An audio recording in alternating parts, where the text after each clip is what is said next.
Qu'est devenu le Nautilus? A-t-il résisté aux étreintes du maelstrom? Le capitaine Nemo est-il toujours en vie? Poursuit-il sous l'océan ses effrayantes représailles? Les flots apporteront-ils un jour ce manuscrit qui renferme toute l'histoire de sa vie? Saurai-je enfin le nom de cet homme?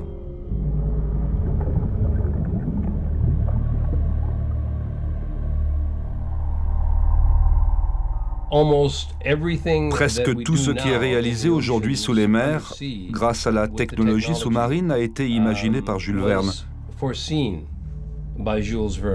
Alors pour moi, ce livre est comme un guide pour l'avenir. Et quand le capitaine Nemo parle des villes sous-marines du futur, je m'identifie beaucoup à lui parce que je pense aussi au plus profond de moi qu'un jour nous verrons des villes sous les mers.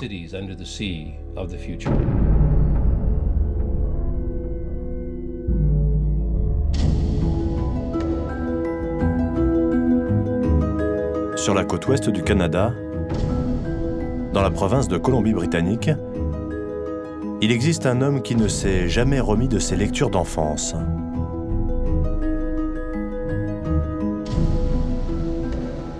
René Théophile Nuiten perpétue à sa manière les aventures incroyables du commandant du Nautilus, le capitaine Nemo. Des gratte-ciels plantés sur l'océan Pacifique, c'est ici à Vancouver, à 2 pas des chantiers navals de la ville, que Phil Nuiten a pris le commandement d'une entreprise hors du commun. Il y a plus de 40 ans, le jeune plongeur s'est fait une promesse. Il voulait à tout prix déceler les énigmes d'un monde sous-marin inconnu. L'homme a dédié toute sa vie et surtout son métier à la découverte des profondeurs abyssales. Le corps est un modèle technique vieux de plusieurs millénaires. Il est très ancien, très primitif. Et c'est pour cela que la technique est comme une armure qui nous autorise à aller où l'on ne pourrait jamais aller avec notre enveloppe corporelle ringarde. Alors mon boulot, c'est de fabriquer des machines, des engins pour aller au fond de tous les océans.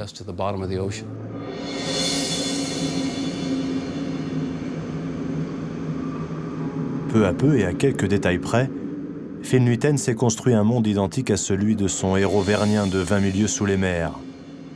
Ce marin reclus dans les abysses est protégé par l'épaisse cuirasse de son Nautilus.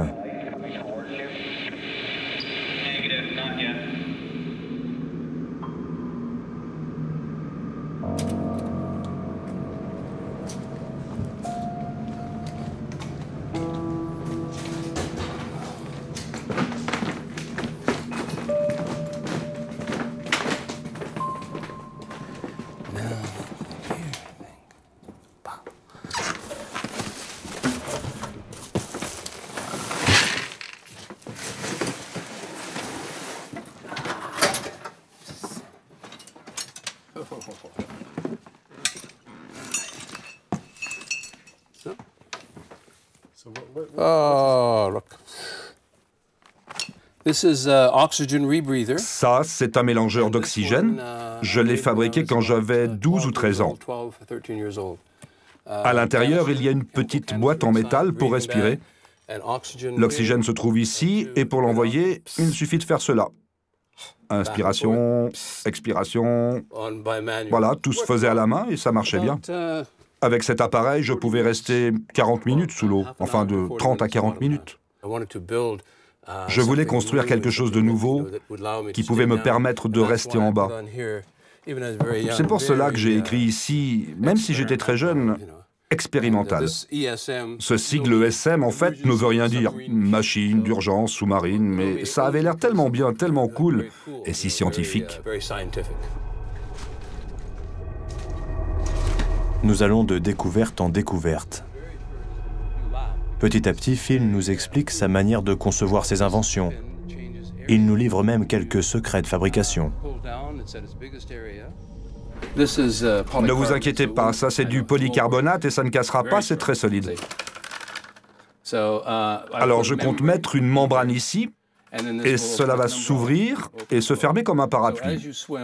Lorsque vous nagez, vous faites cela vers le bas jusqu'ici, ça s'ouvre, puis quand vous remontez, cela se ferme. Ouvert, fermer, etc. Ça, c'est le produit auquel je réfléchis maintenant.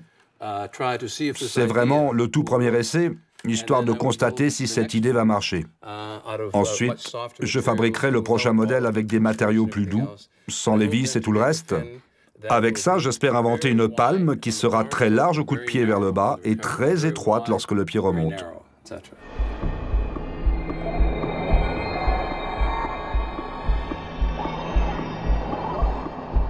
Les ateliers de Phil Nuiten ont des airs de Capharnaüm.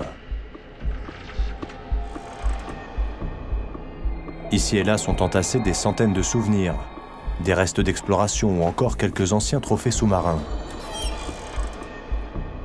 C'est un véritable musée qui s'ouvre, où les pièces de haute technologie côtoient la préhistoire de la plongée sous-marine.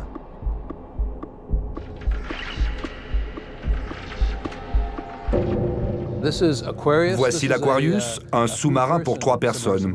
Il a un hublot immense, le pilote s'assoit au fond et commande l'engin avec l'aide des 2 caméras.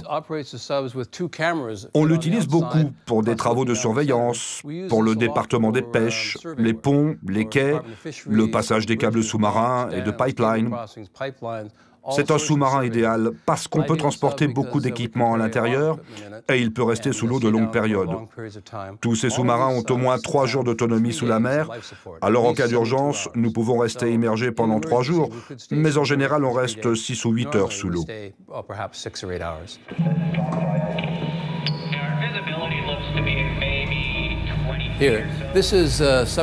Ce sous-marin-là s'appelle la loutre de mer. On l'a fabriqué ici en 1971. Il a fait tellement de plongées. Mais on avait toujours un problème avec la petitesse des hublots. Si vous vous écartez du hublot, alors votre champ visuel rétrécit. À l'époque, il fallait être très près pour voir quelque chose.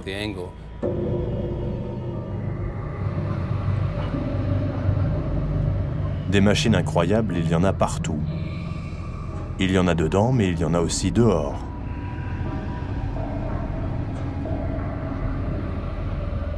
D'une pièce à l'autre, on découvre des bathyscaphes aux formes bizarres.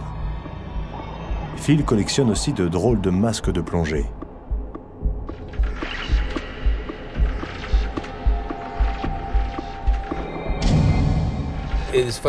C'est amusant parce que lorsque l'on entre ici, on voit des tas immenses de vieilleries inutiles.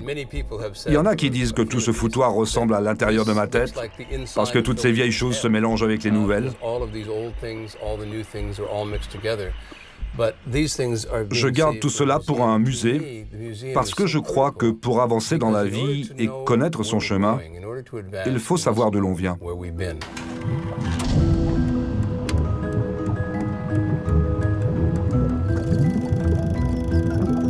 Lorsqu'il est enfant, Phil Nuiten apprend à nager dans les eaux profondes de Colombie-Britannique. À peine adolescent, il devient un chasseur sous-marin hors pair. Plus tard, le jeune Canadien tient une petite boutique de matériel de plongée à Vancouver. Il a 15 ans alors.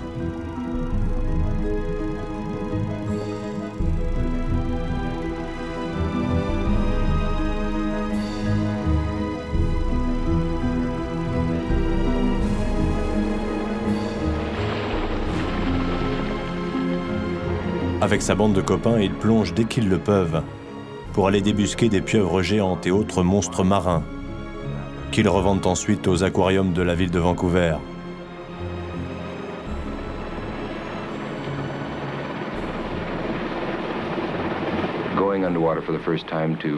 Ils n'ont alors que de vieilles combinaisons de caoutchouc, leur équipement est sommaire, mais leur chasse est souvent miraculeuse. And with the flippers, you have to learn, it's just like learning to walk all over again. So that everything you've learned on land stands you to very little avail. Le combat du capitaine Nemo contre un calamar géant. C'est encore une histoire qui hante les pensées du jeune Phil.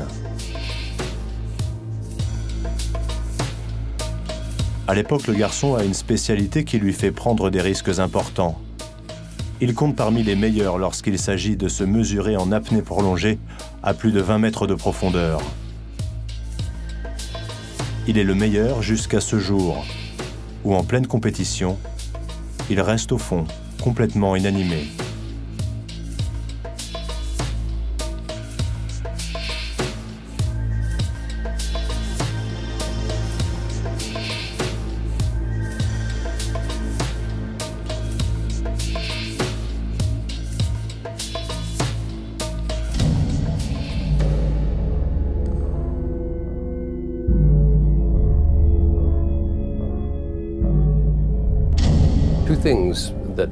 Il y a deux choses que j'ai apprises du fait d'être inconscient sous l'eau. La première, c'est qu'on entend souvent que votre vie défile devant vous alors que vous êtes en train de vous noyer. Et l'autre, c'est que c'est vraiment terrible de mourir noyé, parce qu'on étouffe, on s'étrangle. Ces deux choses, dans mon cas, étaient complètement fausses. J'ai retenu mon souffle le plus longtemps possible lors de cette compétition d'apnée en eau profonde. J'ai pensé qu'en relâchant du CO2, je pourrais rejoindre la surface. Mais dès que j'ai expiré, j'ai inspiré de l'eau dans mes poumons.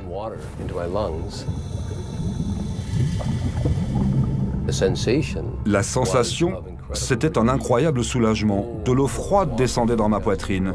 Avant, je brûlais à l'intérieur pour pouvoir respirer. Et là, je me suis senti très lourd alors que j'essayais de remonter le long du filin. Je me sentais si lourd avec toute cette eau et si peu d'air. Je palmais et palmais encore, mais je me voyais lentement glisser vers le bas.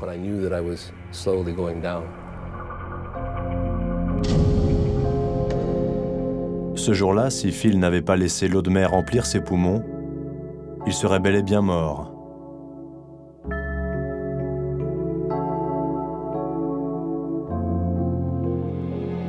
Mais cette expérience traumatisante n'a fait que renforcer son envie de défier les profondeurs. Et depuis, il n'a cessé de repousser les limites du corps humain. Grâce à ses inventions, il est devenu l'un des pionniers en matière de plongée dans des conditions extrêmes. Dans les années 80, il est, avec des équipes de scientifiques canadiens, le premier à tenter une descente sous les glaces de l'Arctique.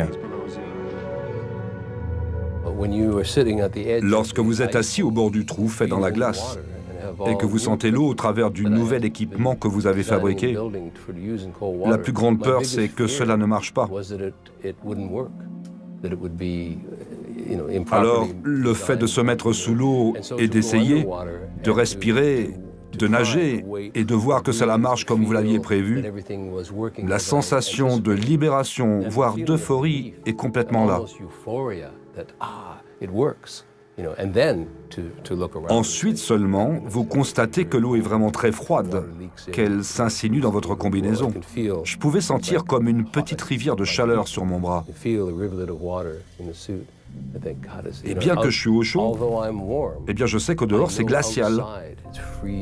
C'est un peu comme si vous étiez dans un réfrigérateur et que le froid ne vous avait pas encore atteint, mais vous pouvez sentir que le froid est bien là.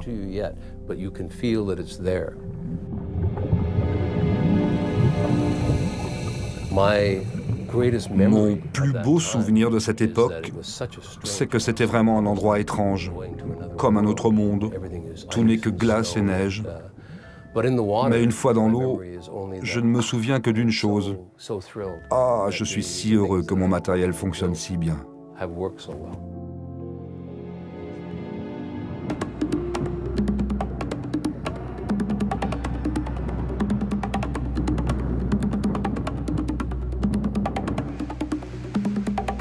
Affranchi des pesanteurs terrestres, le sombre capitaine Nemo cherchait la vérité et la liberté dans les profondeurs. Phil Nuiten, lui, puise son inspiration auprès d'un peuple lié corps et âme à l'océan. Il y a une trentaine d'années, Phil est adopté par l'une des nombreuses tribus indiennes de Colombie-Britannique.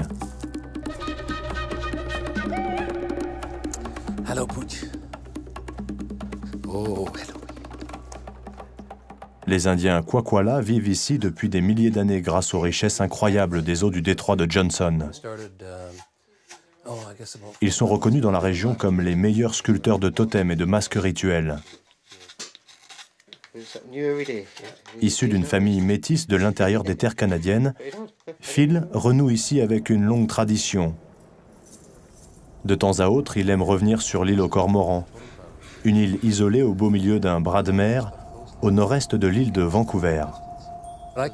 Je suis venu ici quand j'étais très jeune pour chercher des informations sur le peuple Kwakwaka'wakw.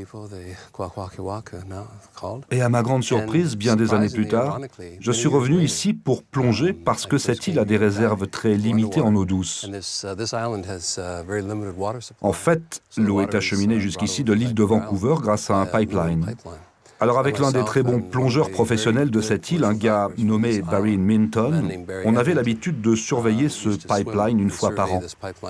Et je suis venu ici encore, et c'était à chaque fois l'occasion de renouer des liens avec les enfants que j'avais connus quand j'étais petit.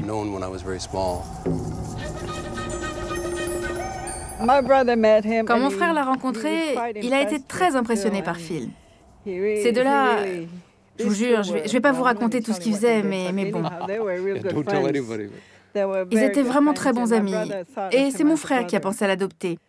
Il m'a téléphoné et on a organisé une grande cérémonie dans la maison des anciens. Je suis très fier, très heureux de l'avoir comme sœur. Lors de cette adoption, voilà ce que la famille dit. Nous prenons la responsabilité de cet homme. Cet homme nous appartient désormais et nous prenons donc toutes les responsabilités pour ses actes, sa conduite, etc. Et ça, c'est un engagement très important pour cette famille. Ils ne font cela que s'ils pensent que c'est bénéfique pour leur communauté. C'est donc un rituel fondamental dans cette culture.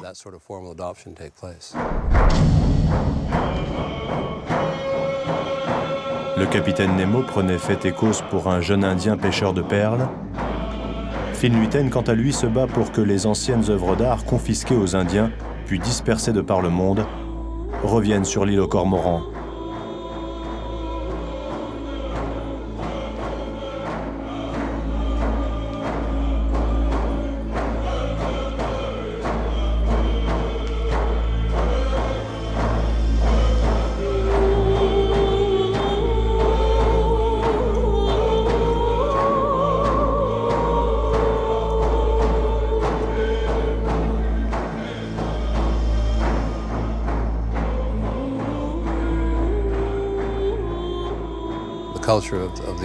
La culture de ce peuple est à la fois si simple et si complexe.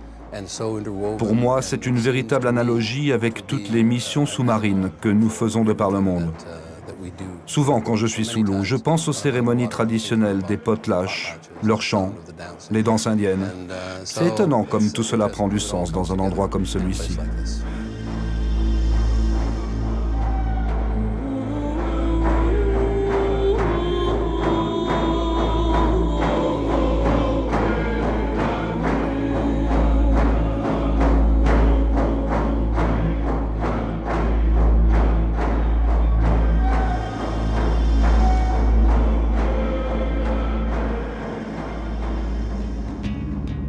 Après ce voyage initiatique et une plongée au cœur de l'imaginaire de notre Nemo des temps modernes, nous rentrons à Vancouver.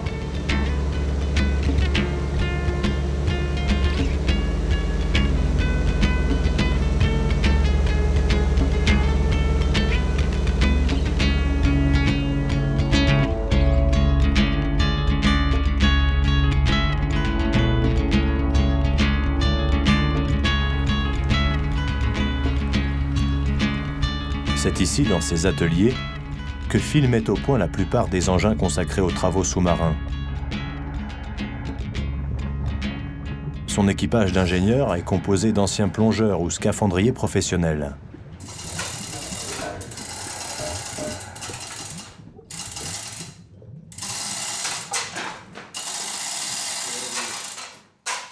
Aujourd'hui, Phil est devenu un businessman redoutable. Jeff, son bras droit, en sait quelque chose. Le jeune pilote de sous-marin est l'un des rares à partager les prouesses techniques de ces machines, dignes d'un roman de science-fiction.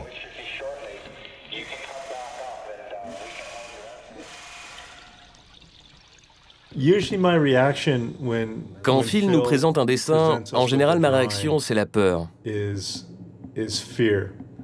ne dis pas ça pour faire du mauvais esprit. Je dis cela parce que je sais qu'il a pensé tel ou tel véhicule dans sa tête. Il l'a mis sur le papier. Il va donc nous donner la mission de le construire et je sais qu'il ne nous lâchera pas d'un pouce avant que sa nouvelle invention ne devienne réalité. On nous a toujours appris que l'une des choses qui distinguait l'homme de l'animal est cette opposition entre notre pouce et les autres doigts. Mais c'est pas vrai, car si c'était vrai et que seul ce mouvement était nécessaire, alors les homards ou les crabes dirigeraient le monde. En fait, ce qui est utile, ça n'est pas uniquement ce mouvement-là, mais aussi et surtout celui-là. Pour Phil, c'est donc l'observation et surtout l'instinct qui prime.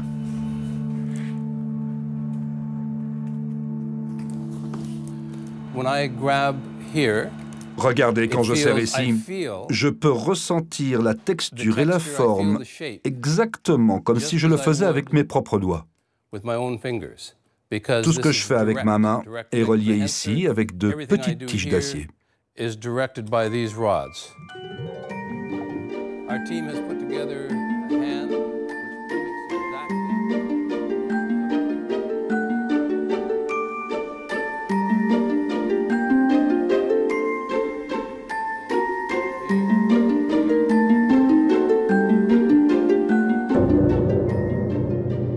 Après avoir frôlé la mort sous l'eau, après avoir vu disparaître ses compagnons de plongée lors d'accidents de décompression, l'ancien scaphandrier n'a de cesse d'inventer d'étranges véhicules subaquatiques.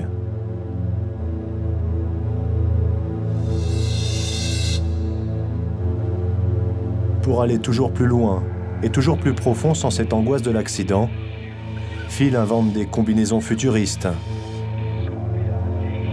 des robots téléguidés, de véritables vaisseaux des mers, autant d'outils pour la recherche scientifique, les travaux sous-marins ou encore la découverte de cet univers passionnant que sont les entrailles de l'océan. Lorsque je relis le temps passé à bord du Nautilus, tous ces événements heureux ou malheureux depuis ma disparition de l'Abraham Lincoln, le sous-marin en chasse, les papous et les sauvages, le cimetière de corail, le tunnel de Suez, les îles Santorin, la baie de Vigo, l'Atlantis, le banc de glace, le pôle Sud, l'emprisonnement dans les glaces, la bataille contre la pieuvre, les tempêtes du Gulf Stream et l'horrible scène de ce bateau coulé avec son équipage. Tous ces événements passent au travers de ma tête comme le décor d'un théâtre, et le capitaine Nemo apparaît disproportionné. Il n'était plus comme moi un homme, mais un génie de la mer.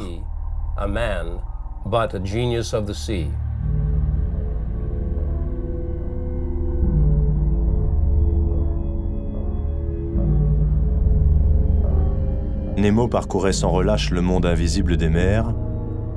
L'insatiable Phil compte lui aussi, grâce à ses inventions géniales, laisser son nom gravé dans les pages de l'histoire des abysses.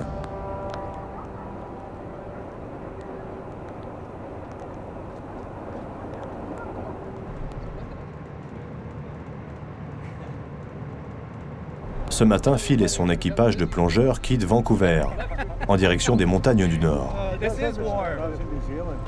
Cette fois, l'expédition sera courte.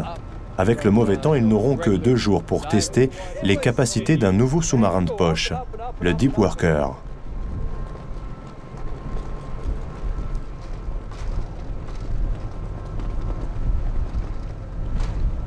Ce qui est intéressant dans cet endroit, c'est de voir que les abysses de l'océan Pacifique sont si proches de Vancouver.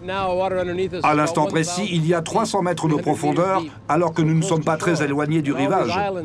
Toutes ces îles qui sortent de la mer comme des montagnes, j'ai vécu ici toute ma vie, et je ne me lasse pas de regarder tout cela. C'est fascinant de trouver des endroits où la civilisation et le monde sauvage sont si rapprochés. C'est magnifique. Le capitaine Nemo commandait le Nautilus. Phil, lui, se contente d'un minuscule sous-marin, qu'il a surnommé le Travailleur des profondeurs. C'est le dernier né de sa flotte sous-marine, et c'est encore une fois une avancée incroyable pour le monde de la plongée et la découverte des abysses océaniques.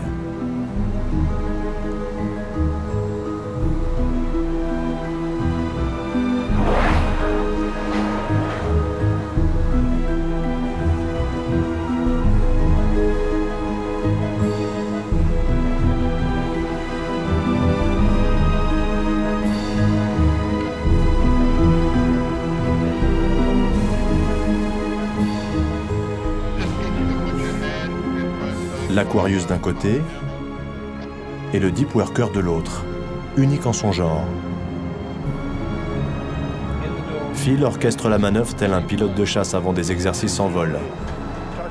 Ces opérations en mer sont très délicates. Aux commandes du Deep Worker, une fois sous l'eau, c'est Rob qui va mener la danse. Phil sera à quelques mètres de lui quand il commencera ses manœuvres. C'est vrai que quelquefois, ça devient un peu effrayant, mais il suffit de mettre un peu d'ordre dans son esprit pour se rendre compte qu'une fois en bas, il n'y a rien qui pourrait vous faire du mal. On ne peut pas être claustrophobe, car vous pouvez constater qu'il n'y a pas beaucoup de place là-dedans. Le plus étonnant, c'est qu'une fois fermé, une fois que vous êtes assis, depuis 15 à 20 minutes, alors vous vous sentez rétrécir, alors que l'espace, lui, s'agrandit. Ouais, c'est vraiment la chose la plus étonnante. Je ne peux pas expliquer comment et pourquoi cela se produit, mais d'un seul coup, tout devient assez grand là-dedans. Nous arrivons de Seashelt. C'est un passage étroit, un genre de fjord. Et maintenant, nous arrivons dans cette petite baie.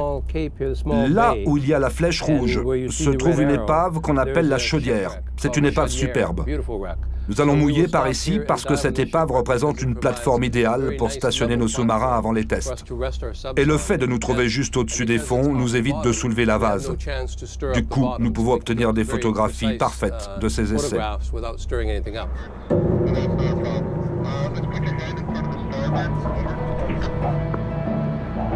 Topside AQ, roger that.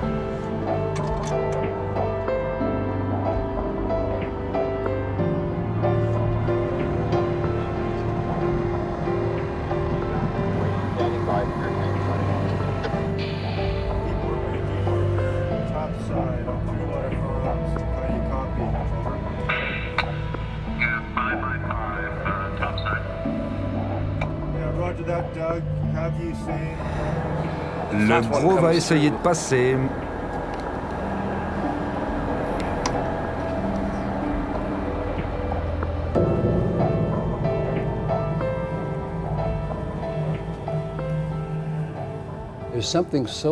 Il y a quelque chose d'incroyablement gratifiant lorsque l'eau vous recouvre la tête.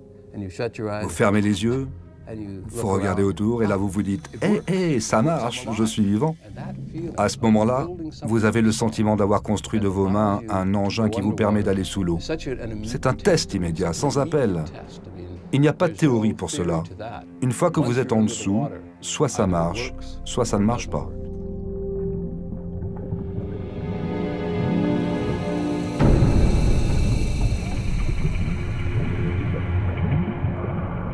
Installés dans l'Aquarius, Phil et Jeff partent à la rencontre du Deep Worker. Ils commencent leur lente descente à la recherche d'un bâtiment militaire datant de la Seconde Guerre mondiale.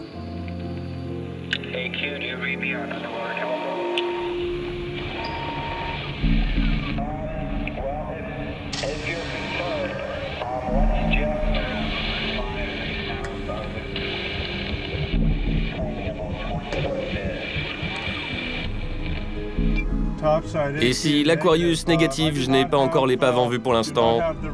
Terminé. Ça y est, on a l'épave droit devant nous.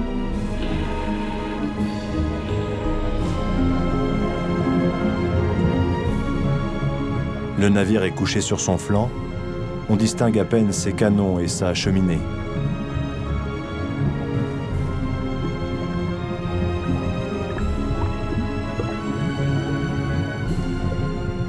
Quand soudain, deux petites lueurs apparaissent derrière la coque rouillée.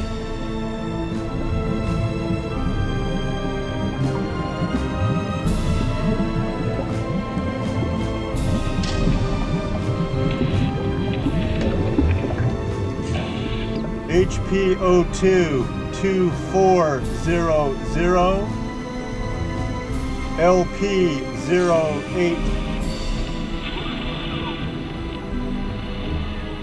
Un sous-marin qui vole, c'est si beau. Ok,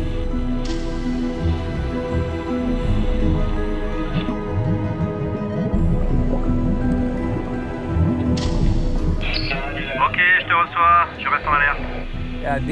Tu peux commencer les essais de manipulation.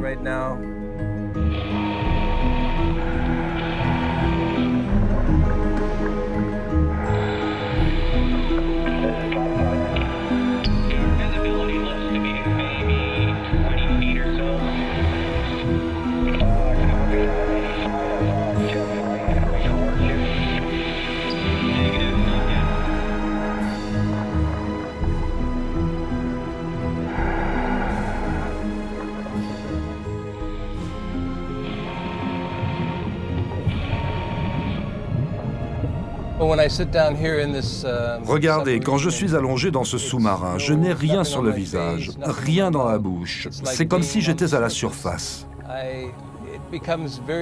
Alors dans ces moments, le rêve d'une ville subaquatique, c'est-à-dire un lieu où on pourrait vivre et travailler, ce rêve devient réel.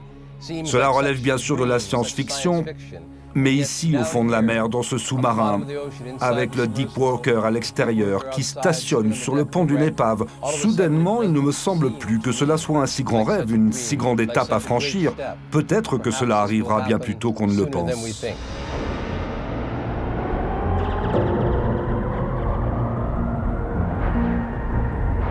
Here's a bottomless pit, baby. 2.5 miles straight down.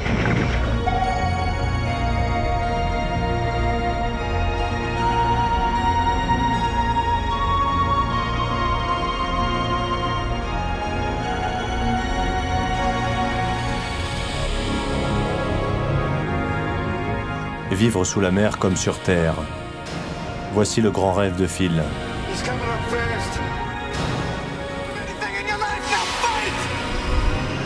Les cinéastes font d'ailleurs souvent appel à lui pour dessiner et concevoir les costumes ou les machines infernales de leurs aventures sous-marines. Ces rêves de gamins prennent alors vie, comme dans le film Abyss, une super production de James Cameron.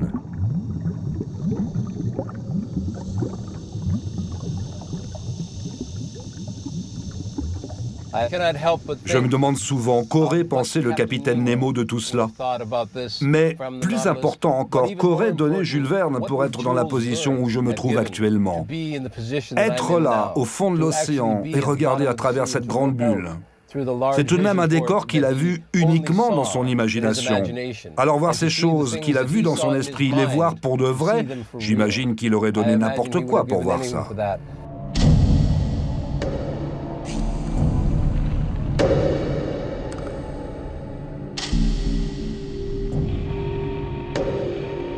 Avec toutes ses inventions, Phil a fait fortune sur le marché des engins sous-marins. Le petit Deep Worker intéresse de plus en plus certains milliardaires en mal de sensations, qui veulent faire de la plongée sous-marine, en eau profonde, un nouveau loisir.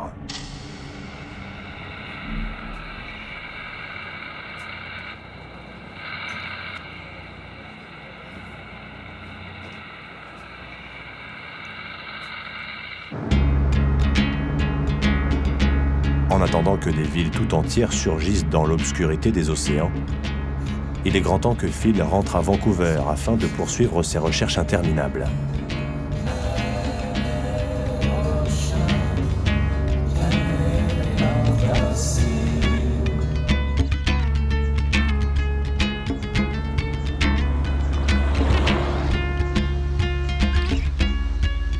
Dans les bassins du centre d'essai maritime de la ville, il tente de mettre au point depuis près de 10 ans un scaphandre révolutionnaire. Une combinaison capable de transporter un homme à plus de 300 mètres sous la mer dans un confort presque parfait.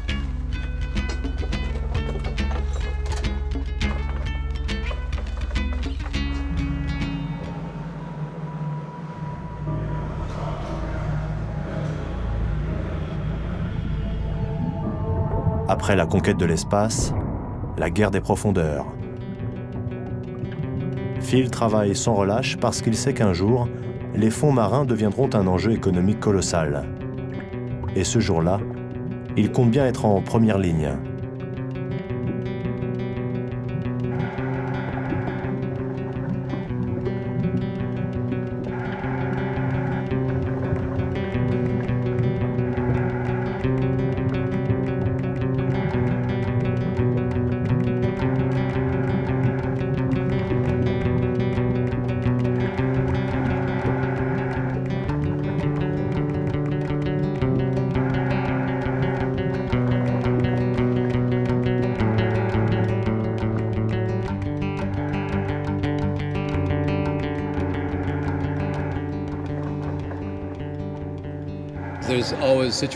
Il y a toujours des situations où on a l'impression que le mauvais sort s'acharne sur vous.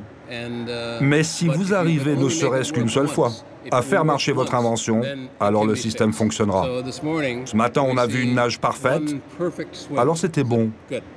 Avec une seule nage réussie, on sait que cela pourra se faire une nouvelle fois.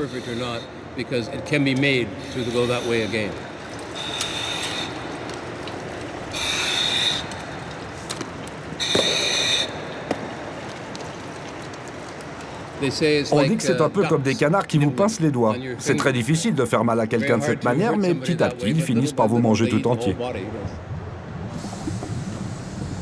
Le scaphandre ultra-moderne n'est pas encore sur le marché, et déjà il attire toutes les attentions, et notamment celles des militaires.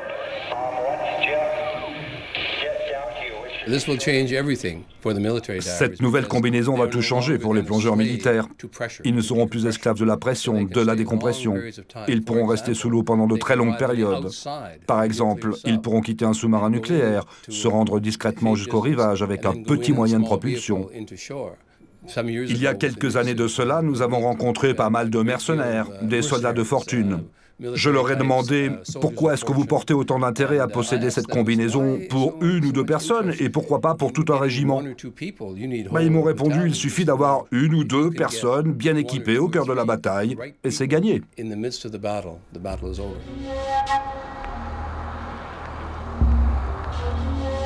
En attendant de futurs conflits sous-marins, la nuit tombe sur Vancouver. Et lorsque les affaires se font trop pressantes, Phil a parfois besoin de retrouver son univers imaginaire. Quand il n'est pas sous la mer, il s'échappe dans un petit atelier secret situé juste à côté de sa maison. Lorsqu'il a été adopté par les Indiens de l'île aux Cormorans, les chefs du clan lui ont donné un droit, un genre d'héritage dont il doit prendre le plus grand soin. C'est à lui que revient la charge de sculpter des totems, des masques ou encore des bijoux pour les cérémonies traditionnelles. Ils lui ont même donné le nom d'un grand poisson en guise de totem, le Red Snapper.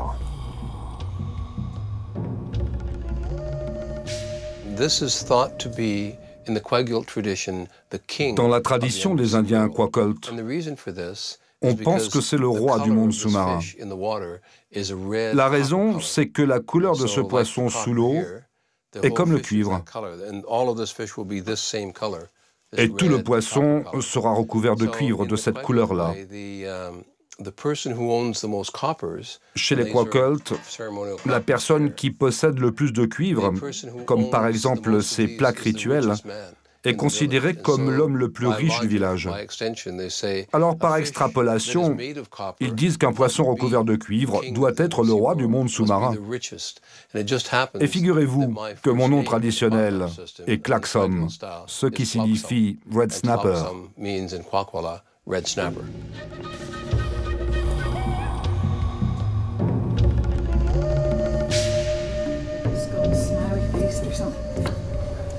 So that's how that will look. Pretty good. Yeah, turned out pretty good. I have to turn this head a bit though. So a lot of painting to do, but yeah, quite a bit. Okay, let's see. Well, that goes on here. And see in the wing, I've just started the painting. We have a.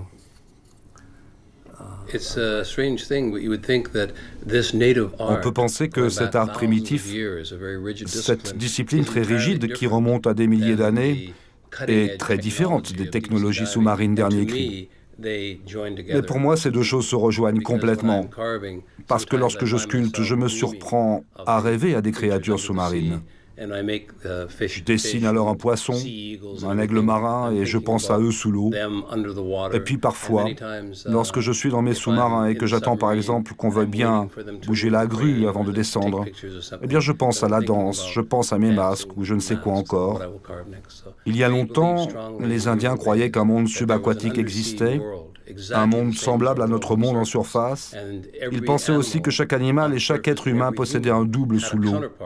Ils croyaient aussi que les fonds des mers étaient la demeure des noyés. Et par exemple, lorsque l'un d'eux se noyait, il pensait qu'il allait vivre une nouvelle vie sous l'eau.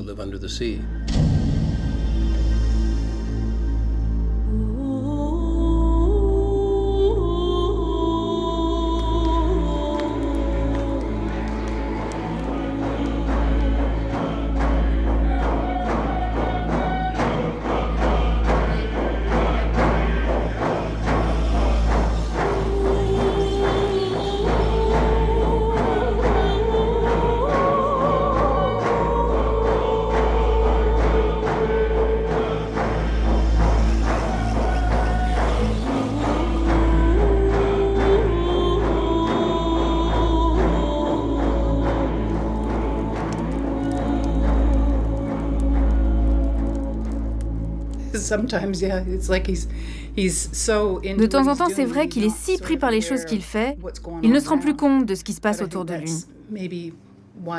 Mais c'est peut-être là tout le secret de sa réussite. Moi, je m'occupe des choses du quotidien pour le laisser non seulement rêver, mais aussi explorer et faire aboutir ses projets. On peut dire effectivement qu'il ne vit pas tout à fait sur notre planète.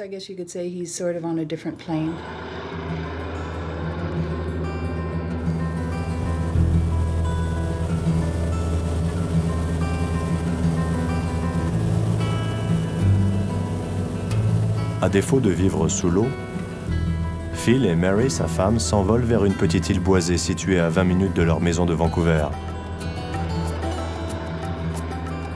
C'est leur refuge familial, loin des bruits de l'atelier et des grands projets sous-marins.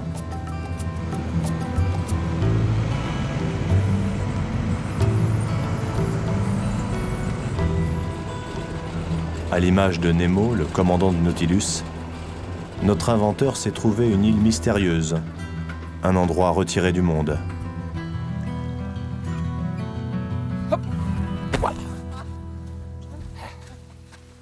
Here we are. This looks fine. Okay, we have our bags. Here's our bags.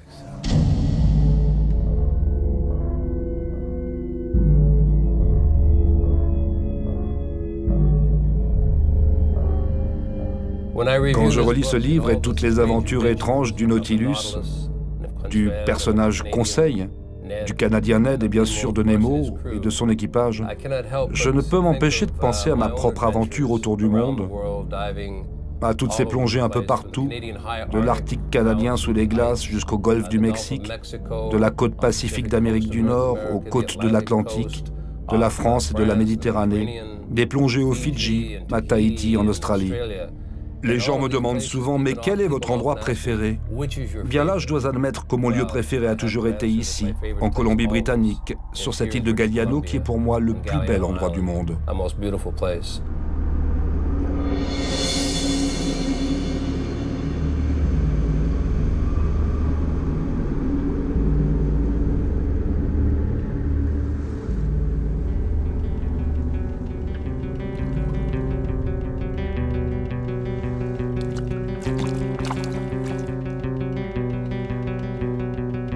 Tout au long de ce voyage dans l'imaginaire de Phil Nuiten, en relisant avec lui toutes ses aventures sous-marines, en plongeant à bord de ces engins du futur, nous avons acquis une certitude.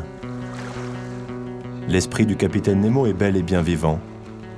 Il navigue quelque part, au large des côtes de Colombie-Britannique.